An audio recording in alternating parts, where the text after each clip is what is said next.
अस्सलाम वालेकुम नाज़रीन, आप यूट्यूब चैनल देख रहे हैं। मैं इमरान खान हूँ। बड़ी सख्त ज़्यादती की है रात गए तक जो पंजाब पुलिस ने या जो इस वक्त इंतज़ामिया है या इस्टेब्लिशमेंट है उन्होंने, और इमरान खान साहब के मामले के अंदर एक चीज़ तो बड़ी क्लियर हो गई है कि गुज़िश्ता एक हफ्ते में जो कुछ भी जेल से बाहर आया वो नहीं था जो इमरान खान साहब कहना चाह रहे थे, या जो मालूमात अंदर गई वो नहीं थी जो इमरान खान साहब तक पहुँचनी चाहिए थी।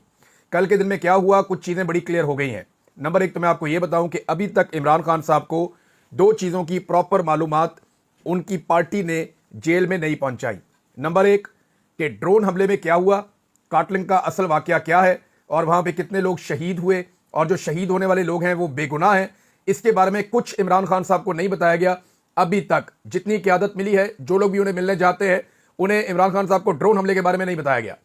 नंबर दो, और अगर बताया गया है तो वो इस तरीके से बताया गया कि सरसरी अंदाज में बात गुजार दी गई है। इमरान खान साहब का इस पे मौक़िफ़ अभी तक इसलिए नहीं आया। नंबर दो, और अखबारात में ये चीज़ें आपको पता है हुकूमत की मर्जी के मुताबिक छपती हैं कि जी दहशतगर्द मारे गए, उन्हीं का बयान छपता है और तो किसी का बयान आता ही नहीं है। अब वो बेचारे विक्टिम है, उनका बयान अखबार में तो नहीं छपेगा ना। तो जो ड्रोन हमला है उसके ऊपर इमरान खान साहब का मौक़िफ़ ना आने की बड़ी वजह यह है कि उन्हें इसके बारे में इतला नहीं दी गई। मैंने आज ये आपको दोबारा कंफर्म कर दिया है। नंबर दो, जो मादनियात का मामला है, जहां पे आगे सिंह फंस गए हैं खैबर पख्तूनख्वा की हुकूमत के, खैबर पख्तूनख्वा के MPs के, पाकिस्तान के मीडिया के और आम पाकिस्तानियों के, ये मामला भी इमरान खान साहब तक को नहीं बताया गया। उनकी बहन ने यह कहा बहरहाल कि इमरान खान साहब जब बाहर आएंगे तो इसके ऊपर फैसला करेंगे, जल्दबाजी में इसके ऊपर कानून साजी ना की जाए, ये खैबर पख्तूनख्वा का जेवर है और इसको किसी और के हवाले ना किया जाए। इस पर अली अमीन गंडापुर ने एक स्टेटमेंट भी दिया, वो स्टेटमेंट मैं आपको बताता हूं। लेकिन कुछ चीजें मैं आपको बताऊं। एक तो इमरान खान साहब की बहनों के साथ जो जुल्म और बर्बरियत की गई है, इसकी माजी में मिसाल नहीं मिलती। यानी इससे आधे से आधा भी कुछ अगर मरियम नवाज के साथ या फरियाल तालपुर के साथ या जरदारी की बेटी के साथ हो जाता तो पूरे पाकिस्तान में तबाही फैल जानी थी। कई लोगों ने जो है वो गलों में फंदे डाल लेने थे, कई लोगों ने जो है वो चिल्ला चिल्ला के टॉक शोज के अंदर अपने गले फाड़ लेने थे, कई लोगों ने पुड़क पुड़क के इसके ऊपर प्रेस कॉन्फ्रेंसें करनी थी, अदालतों के दरवाजा खटखटाए जाने थे। बिलावल ने ऊंची आवाज में गला फाड़ के नारे लगाने थे कि कितने बेगैरत हो आप, कितने बेगैरत हो आप, ये बिलावल ने कहना था बार बार। और देखें अभी इमरान खान की बहनें तो कोई कुछ कह नहीं रहा।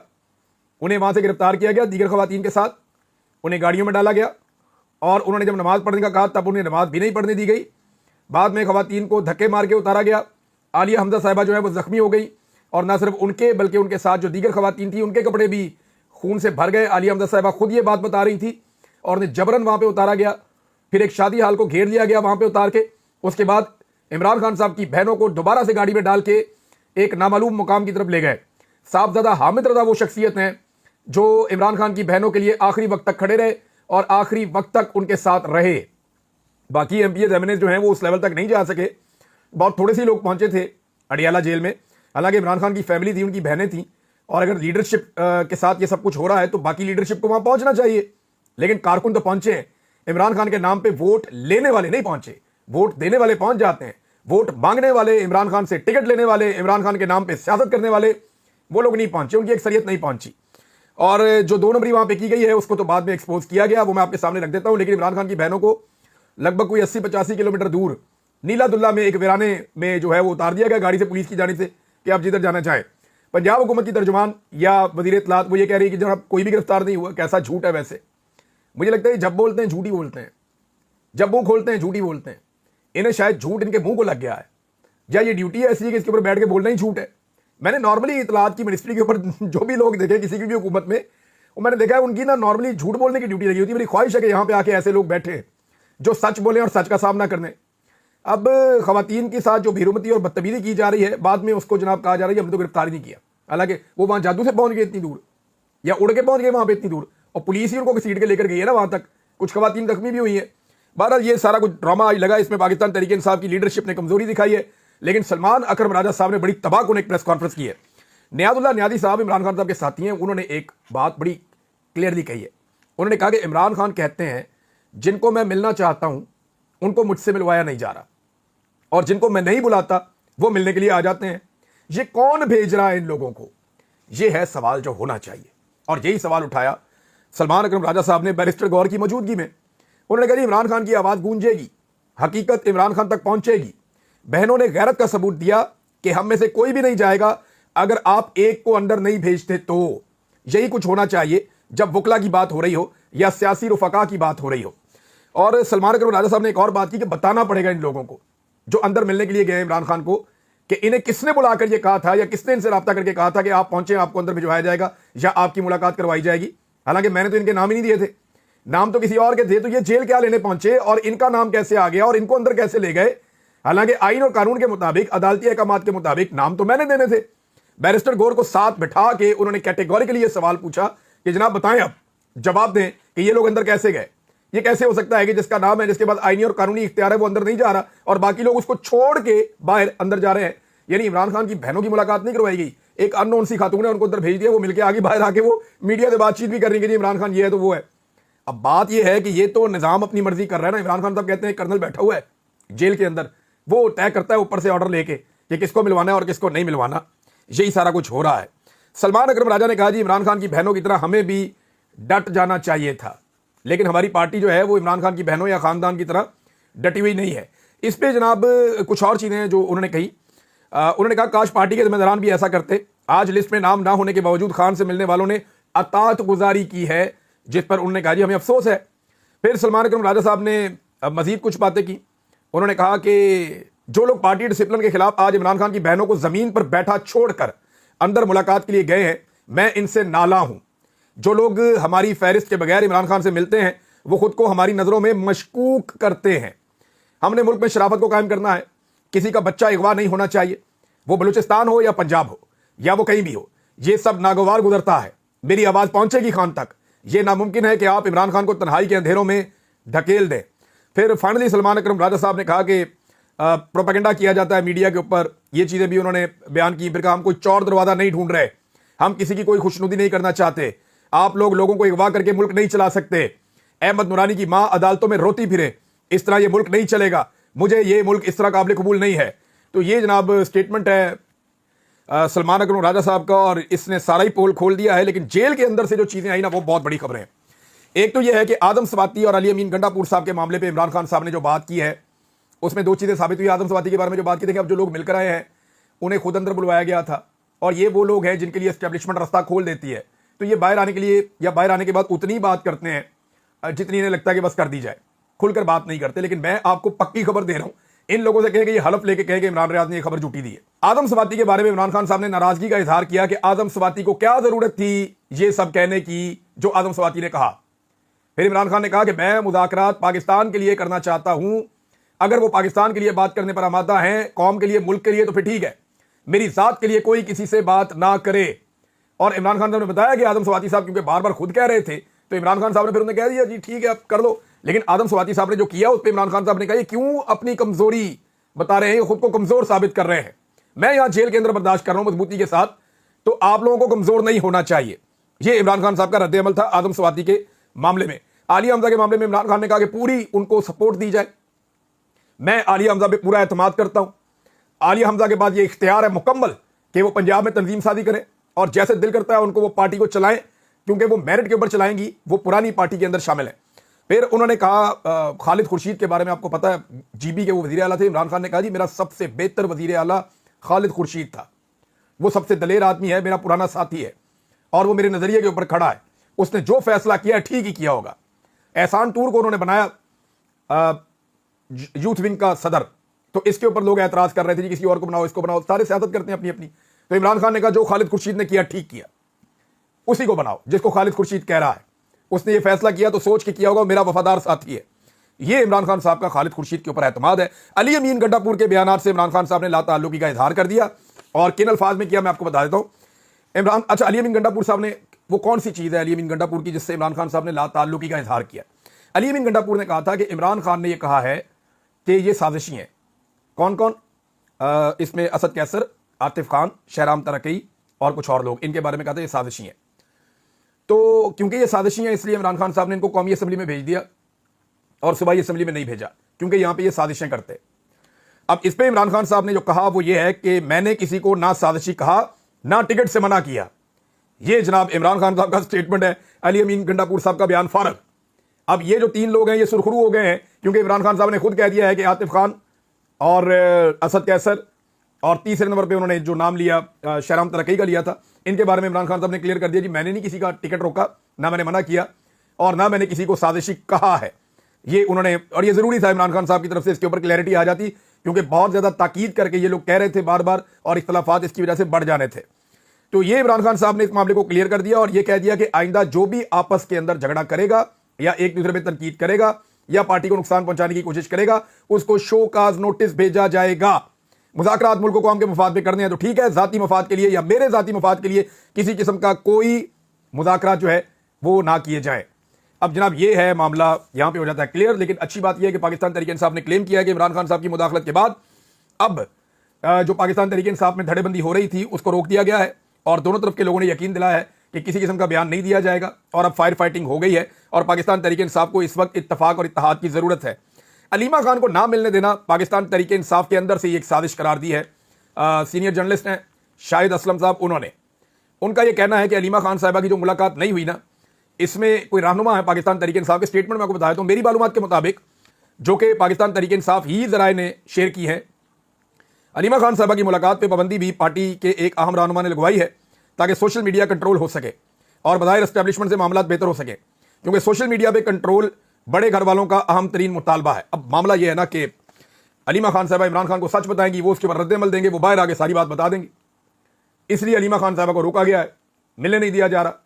और जो एक झूठा बयानिया बाहर फैलाया गया इमरान खान साहब का नाम लेकर, जब अलीमा खान साहब इमरान खान से मिलेंगी तो वो आगे सच्ची बात करेंगी बाहर, तो इसलिए वो झूठा बयानिया भी फारिग हो जाएगा और उन लीडरान की जिन्होंने वो झूठा बयानिया बनाया है उनकी अवाम के हाथों चित्रौल भी हो जाएगी सोशल मीडिया पे। लिहाजा इसलिए अलीमा खान साहबा को नहीं मिलने दिया जा रहा। जो मुझे समझ आई है इस खबर को पढ़ने के बाद, राणा सनाउल्लाह साहब ने एक बड़ा इंटरेस्टिंग स्टेटमेंट दिया। राणा सनाउल्लाह साहब कहते हैं जी सारा दिन हमें गालियां पड़ती हैं तो हमें गालियां ना दें ना, सारा दिन हमें गालियां देते हैं और फिर कहते हैं कि हमारे पास कोई इख्तियार नहीं है। अगर हमारे पास कोई इख्तियार ही नहीं है तो सारी बुराई और गाली आप हमें क्यों देते हैं, फिर तो आप हमें मासूम ही समझे ना। राणा सनाउल्लाह ने पीटीआई से शिकवा किया। तो राणा साहब आप सहूलतकारी तो कर रहे हैं ना, यानी आपको लोग इसलिए बुरा भला नहीं कहते कि आप कोई जिम्मेदार हैं। मैंने सर्वे करवा के देखा कि एस्टेब्लिशमेंट रिस्पॉन्सिबल है या सियासी जमातें, तो 90% लोग कहते हैं जी एस्टेब्लिशमेंट की जिम्मेदारी है जो पाकिस्तान का हाल हो गया। ये बात ठीक है, लेकिन आप सहूलतकारी कर रहे हैं ना, उसमें आप उसमें बेनिफिशरी बन के बैठे हुए हैं और आप जाली जमहूरी बन के वहां पे जाली इक्तदार के ऊपर आके विराजमान हो गए हैं। आपको चाहिए था इस इक्तदार को लात मार दिया, एस्टेब्लिशमेंट को कहते फारग हैं आप और आप दोबारा इलेक्शन में चले जाएं, या जो इलेक्शन जीते थे उनको आप हुकूमत बनाने देते। वैसे आपने तो ये मशवरा दिया था लेकिन आपकी क़यादत ने आपका ये मशवरा माना नहीं। नाज़रीन, अब शहबाज शरीफ का एक स्टेटमेंट है और ये स्टेटमेंट मादनियात के साथ जोड़ के है। आज मैं पोस्टमार्टम करने लगा हूं इस खानदान का। ये कबाड़ियां हैं लोहार, मैं बताऊंगा इन्होंने क्या किया पहले। और मैं ये जो बोल रहा हूं ना, 2 लफ्ज़ मैंने बोले हैं लोहार और कबाड़िया, ये मैंने क्यों बोला है ये आपको अभी मैं साबित करूंगा। मैं बिला वजह नहीं कह रहा, ना मैं कोई गुस्से में हूं, मैं तो बहुत इंजॉय करने वाला हूं और आपको भी करवाने लगा हूं। ये नाज़रीन एक खबर पहले आपको मैं पढ़ के बताता हूं कि शहबाज शरीफ ने आर्मी चीफ के बारे में क्या कहा। Army chief general Syed Asim Munir के साथ मिलकर पाकिस्तान को दुनिया का सबसे ज्यादा तरक्की करने वाला मुल्क बनाएंगे शहबाज शरीफ। आसिम मुनीर साहब तो रिटायर हो जाना है, उनकी रिटायरमेंट के बाद फिर आप क्या करेंगे? फिर मुल्क कैसे तरक्की करेगा? फिर तो नए आर्मी चीफ आ जाएंगे, फिर आपको नए जूते पॉलिश करने पड़ा करेंगे। देखें, आसिम मुनीर साहब आपके दौर में मेरे साथ बड़ी ज्यादती हुई है, लेकिन मैं फिर भी आपको एक बिल्कुल सही मशवरा देने वाला हूं और सबूत के साथ देने वाला हूं। ये फ्राडिये नौसरबाज हैं, इन्होंने आपको भी चूना लगा देना है, बल्कि ये चूना लगाने का इन्होंने आगाज कर दिया है। मैं आपको पहले आज की खबर बताता हूं और उसके बाद फिर मैं आपको खबर बताता हूं कि ये इससे पहले कैसे चूना लगाते थे और किस तरह इन्होंने कौम को बार बार बेवकूफ बनाया है। ये जनाब अब ये कह रहे हैं कि हमें बहुत बड़े बड़े ज़खायर मिल गए हैं, हम अपनी मादनियात को बेचेंगे बलूचिस्तान में और खैबर पख्तूनख्वा में और हम IMF से जान छुड़वा लेंगे। ये स्टेटमेंट शहबाज शरीफ का सुने जो आर्मी चीफ की मौजूदगी में दिया है। पाकिस्तान कुदरती वसाइल से मालामाल मुल्क है जिनकी बदौलत वो इंशाल्लाह जल्द खुद कफील होकर IMF जैसे इदारों की मोहताजी से निजात हासिल करेगा। ये जनाब शहबाज शरीफ साहब का अज़्म है। इस पर आर्मी चीफ साहब की भी तकरीर करवा दी। अब जरा मैं एक चीज़ आर्मी चीफ के सामने रखता हूं, या बल्कि पूरी कौम के सामने रखता हूं। ये आज से 10 साल पहले का एक अखबार है, 10 साल पहले, ठीक 10 साल हो गए हैं, बल्कि 10 साल और 2 महीने हो गए इस अखबार को। इस अखबार के नीचे जो तारीख लिखी हुई है, ये जुमेरात के दिन का अखबार है और 12 फरवरी 2015 का अखबार है। और जंग अखबार मैंने इसलिए लगाया कि जरा आजकल सबको पसंद है जंग अखबार, जरा उसके अंदर देखें आप जंग ग्रुप की खबर। जो मेन हेडिंग है ना इस अखबार की, उसमें क्या लिखा है? हिम्मत हारने वाले नहीं, कशकोल जरूर तोड़ देंगे, लोहे की तलाश में सोने और तांबे के ज़खायर मिल गए। नवाज शरीफ और शहबाज शरीफ, इन दोनों भाइयों ने यह तकरीर की थी कि हम लोहा ढूंढने निकले थे और हमें सोना मिल गया। यह बात शहबाज शरीफ ने कही थी, बहुत सारे अखबारात में ऐसे रिपोर्ट हुई थी। सोना, चांदी, लोहा और तांबा निकलने से बेरोजगारी खत्म हो जाएगी। अगर बेईमान होते तो आज ये ज़खायर दरियाफ्त ना होते। ईरान से गैस लेंगे, वजीर आजम का रजुआ में खिताब। तापी गैस मनसूबे में शामिल ममालिक के वज़रा पेट्रोलियम से गुफ्तगू। चनियोट की सरजमीन में मादनी खजानों का समंदर बह रहा है, इन्हें बुरुए कार लाकर मुल्क कौम की तकदीर बदल देंगे। ये खजाने सिर्फ पंजाब के नहीं बल्कि पाकिस्तान के 18 करोड़ लोगों की मलकियत है।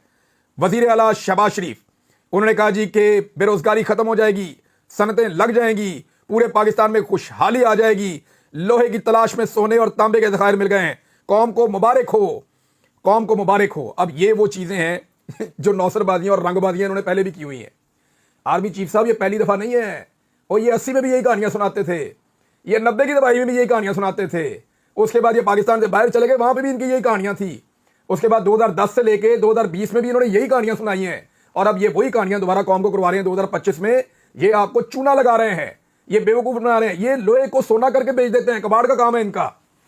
ये मैं आपको सीरियसली बता रहा हूं कि ये नौसरबाज है, रंगबाज है।